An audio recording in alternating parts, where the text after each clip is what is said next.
Leksjon 1. Oppfølgingskommunikasjon. La meg samle tallene og komme tilbake til deg snart.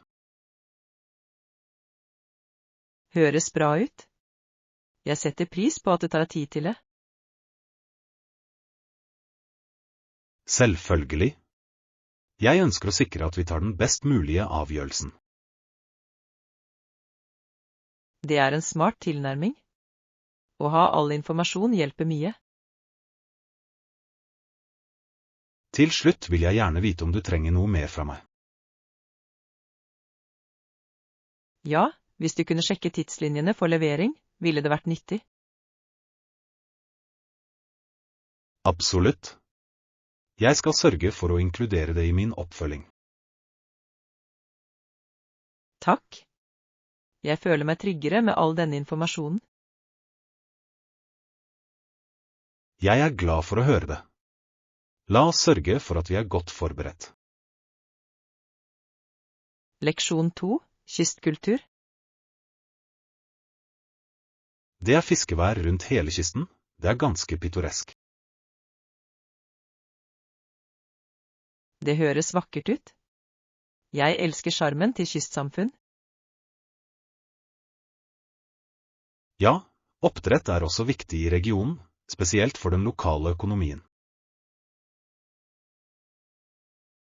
Virkelig? Det visste jeg ikke. Hva slags jordbruk driver de med? De dyrker en rekke avlinger, inkludert frukt og grønnsaker. Det er interessant.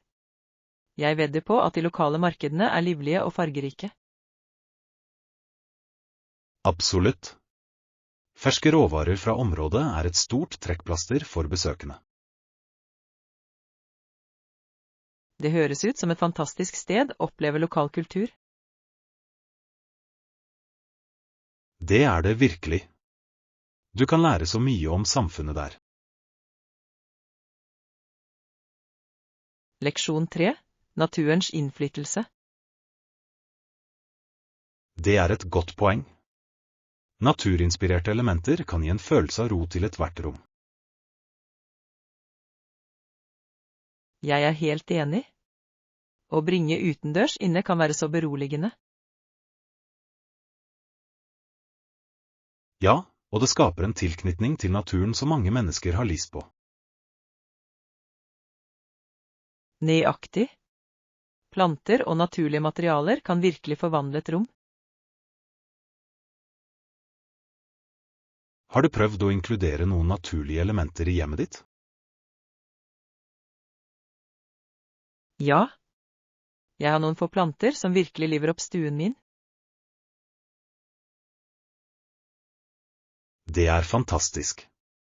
Jeg har hørt at planter også kan forbedre luftkvaliteten. Det gjør de. I tillegg gir de et snev av liv og farge til rommet. Jeg må kanskje få litt for plassen min også? Leksjon 4. Reiseambisjoner. Vel, jeg vil utforske en ny by og slappe av på en vakker strand. Det høres ut som det perfekte tilfluktsstedet. Har du en bestemt destinasjon i tankene? Jeg vurderer et tropisk sted, kanskje med en rik kultur å utforske også. Det ville vært fantastisk. Å blande eventyr med avslapping er det beste fra to verdener. Nøyaktig. Jeg vil også oppleve det lokale kjøkkenet og aktivitetene. Har du tenkt på hvor lenge du vil bli? Jeg tenker på en uke. Det burde gi meg nok tid til å nyte alt. Det høres ideelt ut. Du vil ha god tid til å slappe av og utforske. Jeg gleder meg til å begynne å planlegge denne turen.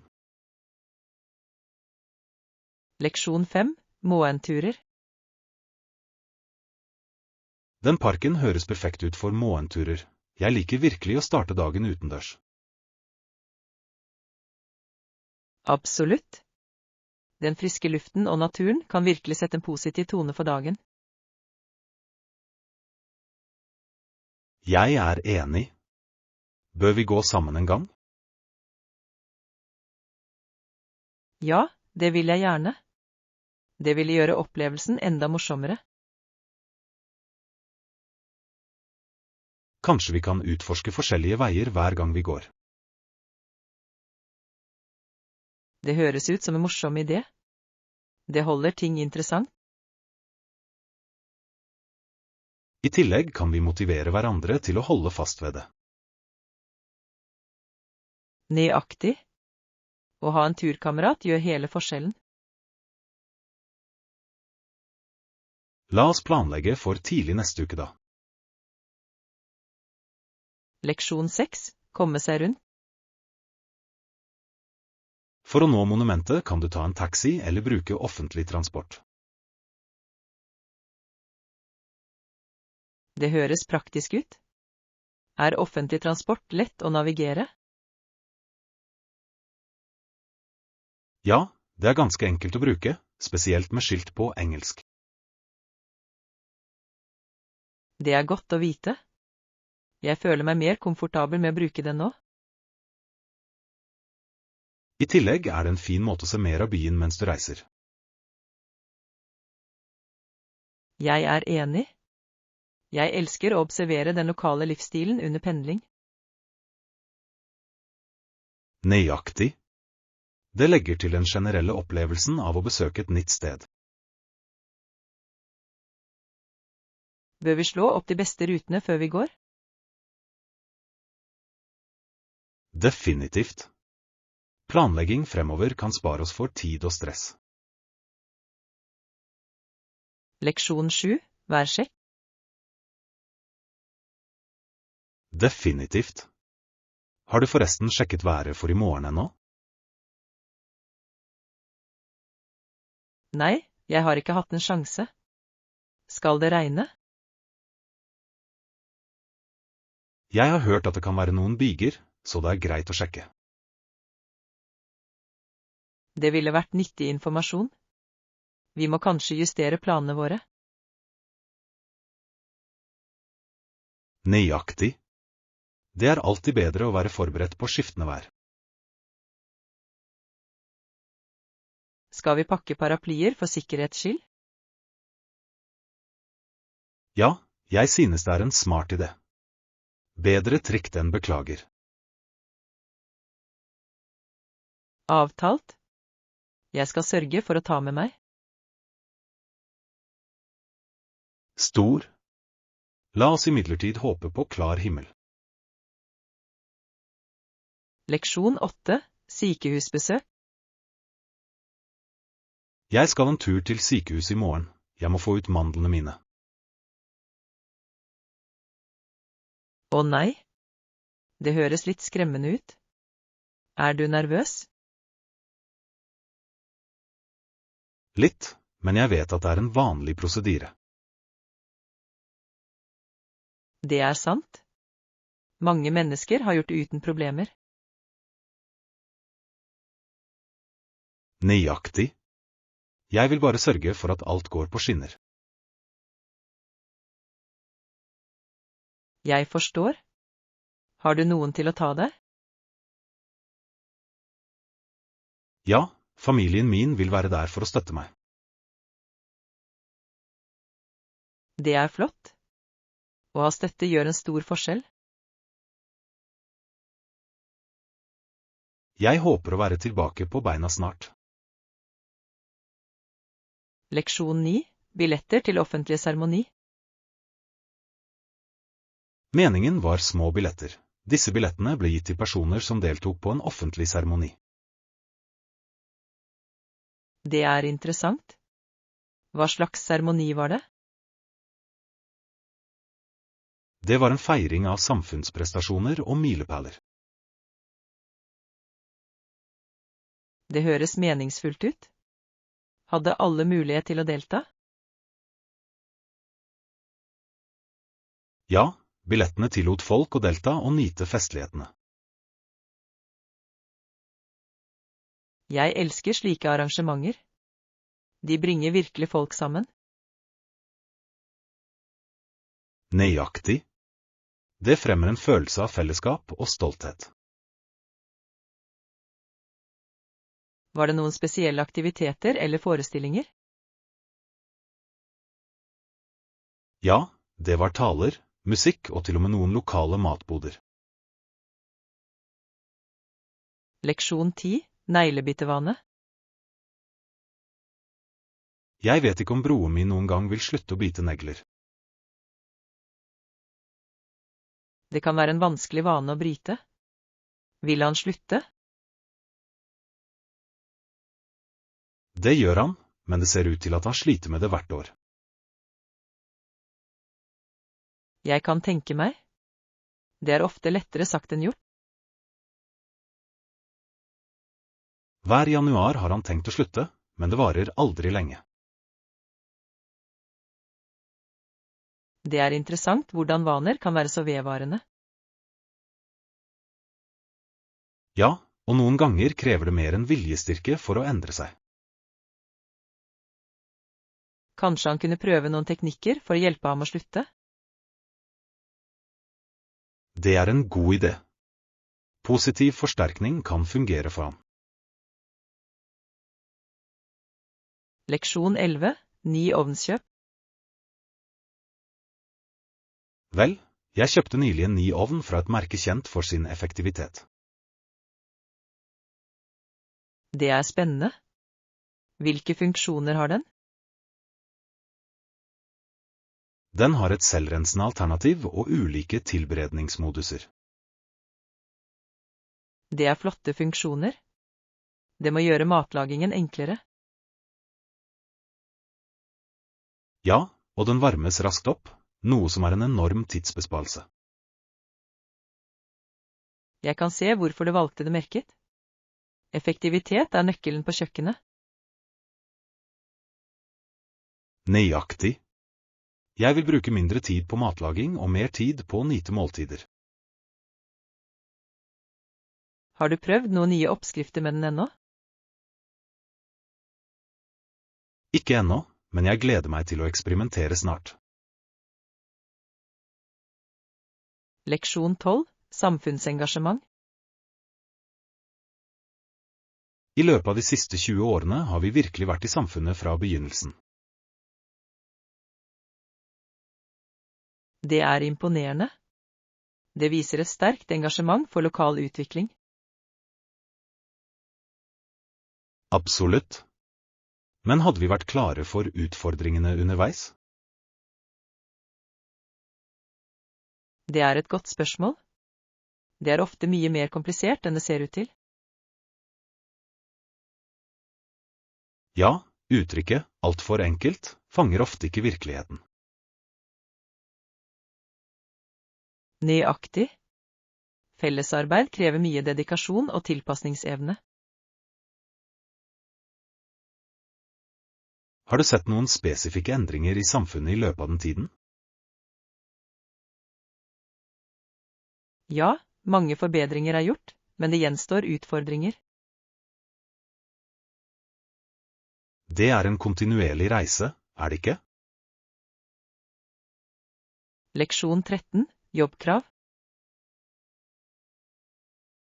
Hva er kravene til denne stillingen? Sterke kommunikasjonsevner og erfaring er avgjørende. Det gir mening. Kommunikasjon er nøkkelen i enhver rolle. Absolutt. Det er avgjørende for teamarbeid og samarbeid. Krever de noen spesifikke kvalifikasjoner også? Ja, relevante grader eller sertifiseringer kan også være viktige. Jeg skjønner. Det er greit å vite hva man skal forberede seg på. Sikkert. Å ha de riktige ferdighetene kan utgjøre en stor forskjell. Vurderer du å søke på en lignende stilling? Leksjon 14. Middagsplaner? Ellers bør jeg lage kanskje en stekt grønnsakspasta og en frisk salat? Det høres deilig ut. Stekt grønnsaker gir så god smak. Jeg er enig. I tillegg er det et sunt alternativ som er enkelt å tilberede. Ja, og du kan tilpasse det med alle grønnsakene du har for hånden. Nøyaktig. Det er en fin måte å bruke opp rester på. Planlegger du å legge til noen spesielle sauser eller krydder? Jeg tenker på en hvitløks- og urtesaus for å forsterke smakene. NAM? Det vil virkelig heve retten. Jeg gleder meg til å prøve det ut. Leksjon 15. Låne gjenstander. Hvis du vil låne verktøyene mine en gang, er det selvfølgelig bare å være forsiktig med dem. Takk. Det setter jeg pris på. Hvilke verktøy har du? Jeg har en drill, noen skiftenøkler og en slipemaskin. De er alle i god stand. Det er perfekt.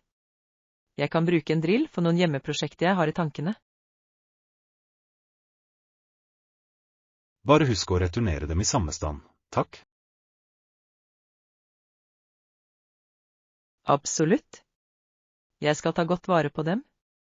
Hvor lenge kan jeg låne dem? En uke burde være greit.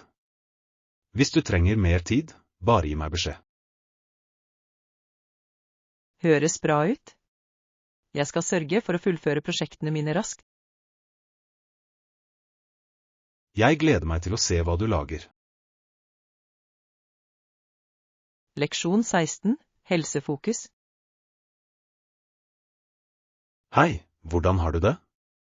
Jeg hørte at du har fokusert på helsen din. Jeg har det bra, takk. Ja, jeg har prøvd å spise bedre og trene regelmessig. Det er fantastisk. Hvilke endringer har du gjort så langt? Jeg har begynt å lage mat og gå på løpetur om morgenen. Det høres flott ut. Tilberedning av måltid kan spare mye tid i løpet av uken. Nøyaktig. Det hjelper meg å holde meg til mine sunne spisemål. Er du glad i å løpe? Jeg er. Det renser tankene mine og øker energien min for dagen. Det er kjempebra. Fortsett med det. Det høres ut som du er på rett spor. Leksjon 17. Trygge reiser. Det er vår glede å hjelpe deg. God tur, og gi oss beskjed hvis du trenger noe mer. Takk. Jeg setter virkelig pris på all din hjelp. Selvfølgelig. Vi vil sørge for at du blir tatt godt vare på. Det betyr mye for meg. Synes du jeg bør pakke noe spesifikt? Jeg vil anbefale å sjekke været før du reiser. Flott idé. Jeg skal sørge for å gjøre det. Og ikke glem å ha med deg nødvendige dokumenter. Ja, jeg skal dobbeltsjekke passet og billettene mine.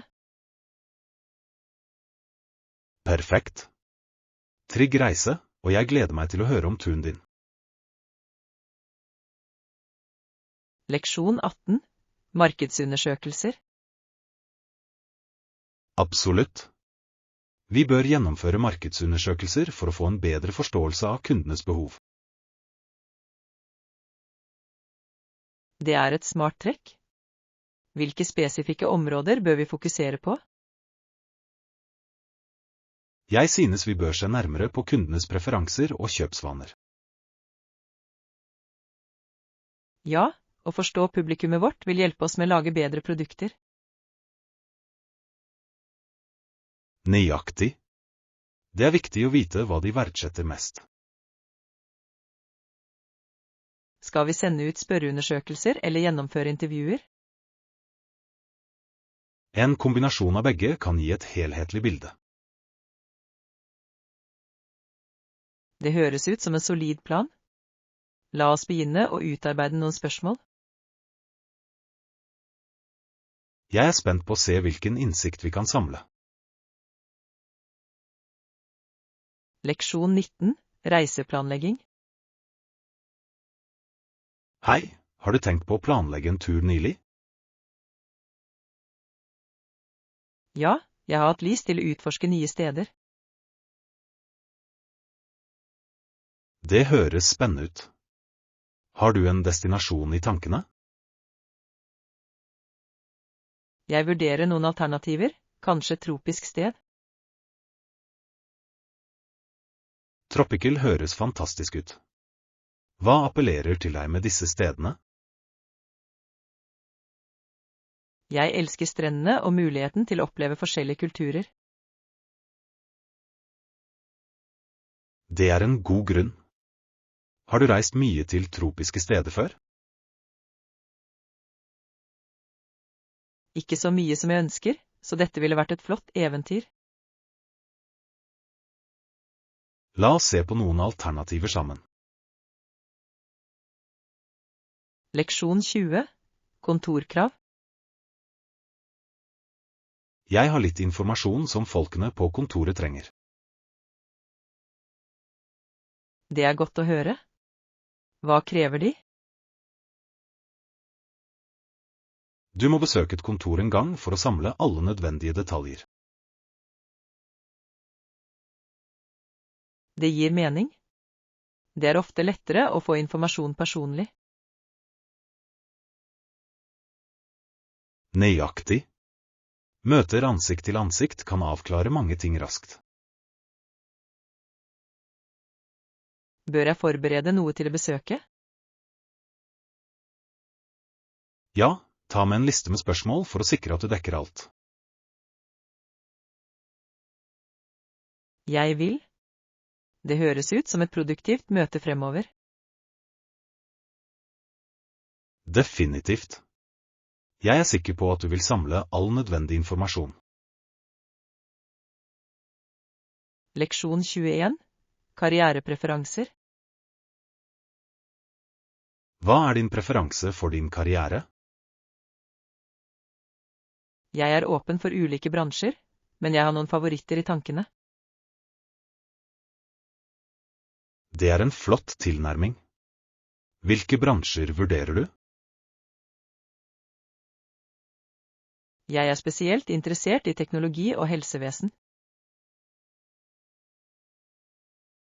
Begge disse feltene vokser raskt. Hva tiltrekker deg til dem? Jeg elsker hvordan teknologi kan forbedre liv, og helsetjenester er alltid viktig.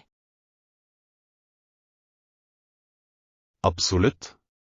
Det er givende å jobbe på områder som utgjør en forskjell. Ja, jeg vil føle meg oppfylt i mine yrkesvalg. Det er et klokt perspektiv. Fortsett å utforske disse alternativene. Leksjon 22. Matvaner. Du vet, han kommer vanligvis tilbake med vondt i magen fordi han spiser så mye. Virkelig? Det høres ubehagelig ut. Lærer han noen gang av det? Egentlig ikke. Han ser ut til å nyte maten for mye til å bry seg. Det kan jeg relatere til. Noen ganger er mat bare for fristende. Nøyaktig. Men det er viktig å lytte til kroppens signaler. Ja, moderasjon er nøkkelen, spesielt når det kommer til overbærende måltider. Har du noen gang hatt en lignende opplevelse? Definitivt. Jeg har lært å tempe meg selv på buffeter. Det er en god strategi. Det handler om balanse, ikke sant? Leksjon 23. Filmpreferanser. Hun har mange favorittskuespillere og skuespillerinner. Det er interessant. Har hun en favorittfilmsjanger? Ja, noen ganger ser hun triste filmer som virkelig trekker i hjertestrengene.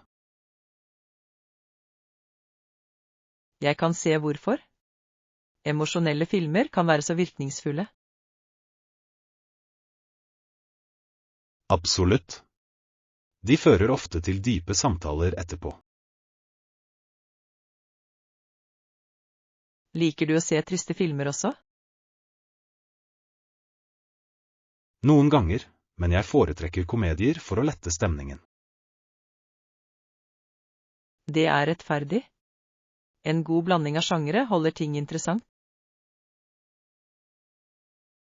Sikkert. Det er fint å utforske forskjellige følelser gjennom film. Leksjon 24. Globale tilknytninger. Organisasjonen hadde tilknytninger i alle 6 kontinenter med over 170 medlemsland. Wow, det er imponerende. Det må være utfordrende å administrere et så stort nettverk. Definitivt. Å koordinere med så mange kulturer og forskrifter er komplekst. Jeg kan tenke meg. Hva er hovedmålene for organisasjonen?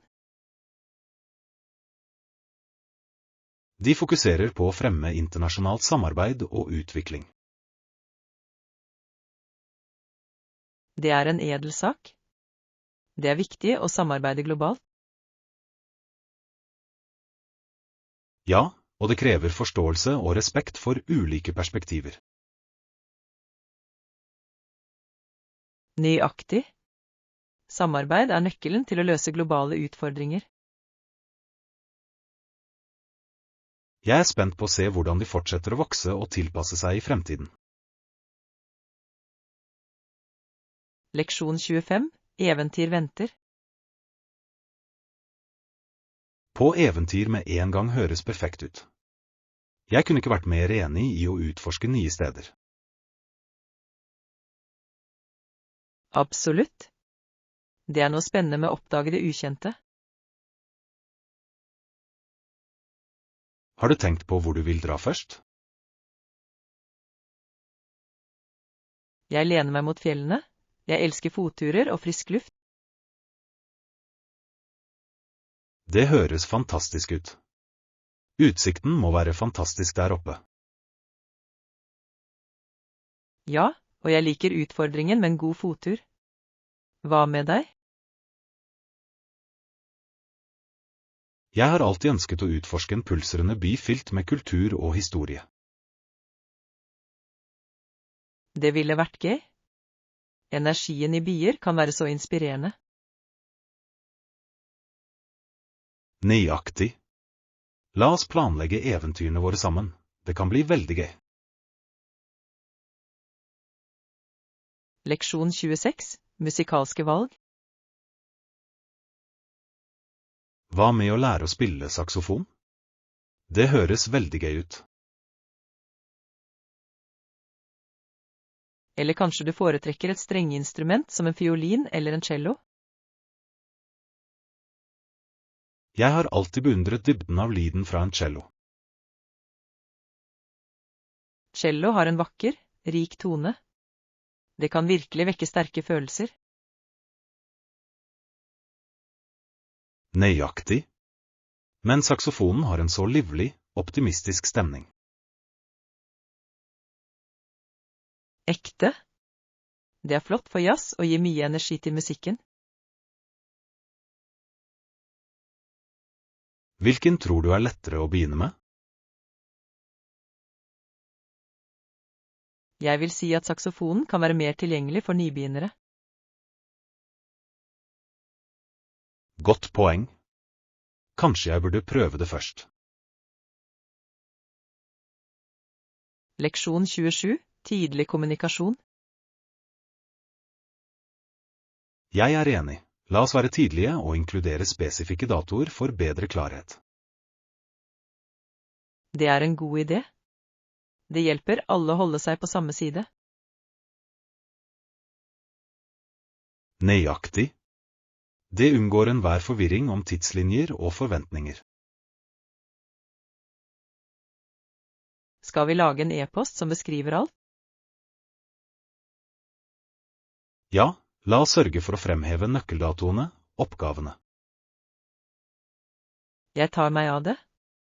Det er viktig å kommunisere effektivt. Absolutt. Tydelig kommunikasjon er avgjørende for smidig samarbeid. Når vi har sendt det ut, kan vi følge opp for å sikre at alle forstår. Flott plan. La oss gjøre dette prosjektet til en suksess. Leksjon 28. God forretningspraksis. Det er viktig å snakke med folk før de snakker til deg, spesielt i virksomheten. Jeg er enig. Å bygge relasjoner er nøkkelen til å forstå andres behov. Walton mente også at gode avtaler fra leverandører burde gis videre til kundene. Ja, åpenhet i virksomheten bygger tillit og lojalitet. Nøyaktig. Det skaper en vinn-vinn-situasjon for alle involverte. Har du sett eksempler på virksomheter som gjør dette bra? Ja, mange lokale butikker fokuserer på samfunnsengasjement og rettferdige priser.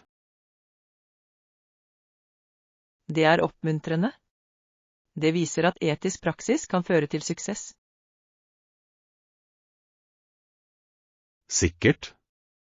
Alt handler om å skape en positiv effekt. Leksjon 29. Ønsker og ønsker.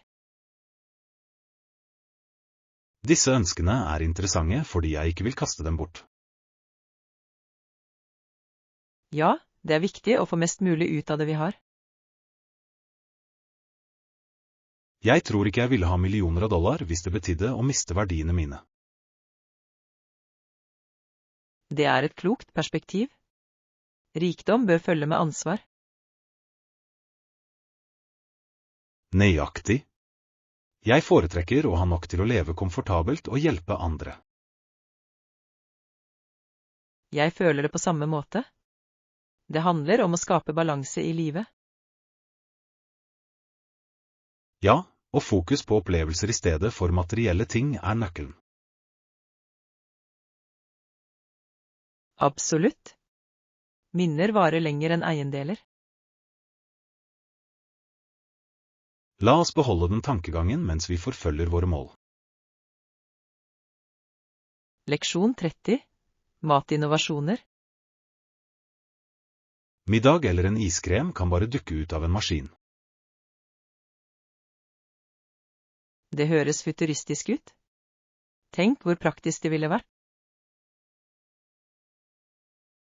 Det ville definitivt spare tid på matlaging og opprydding.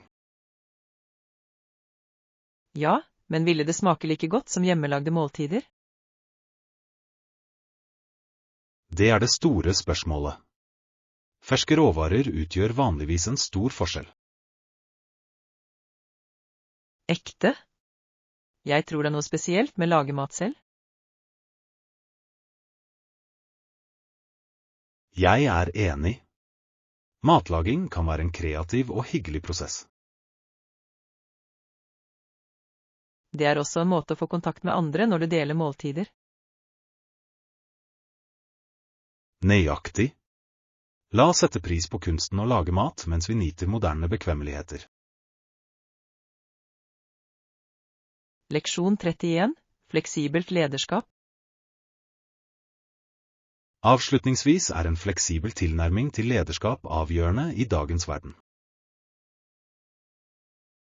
Jeg kunne ikke vært mer enig. Tilpasningsevne kan påvirke teamsuksess betydelig.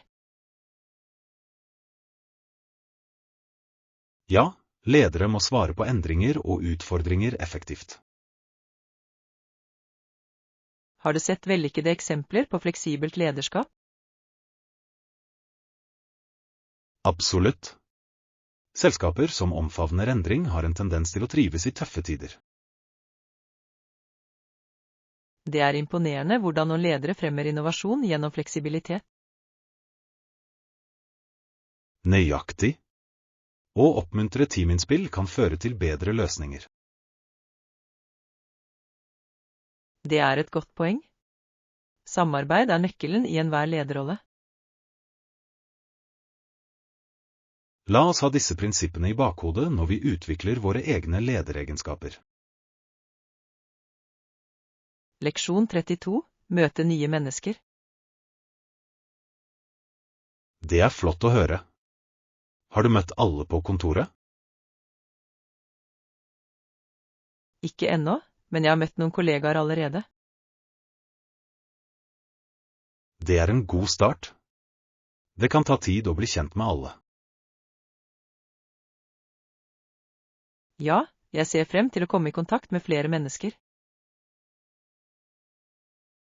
Å bygge relasjoner på jobben kan utgjøre en stor forskjell når det gjelder arbeidsglede.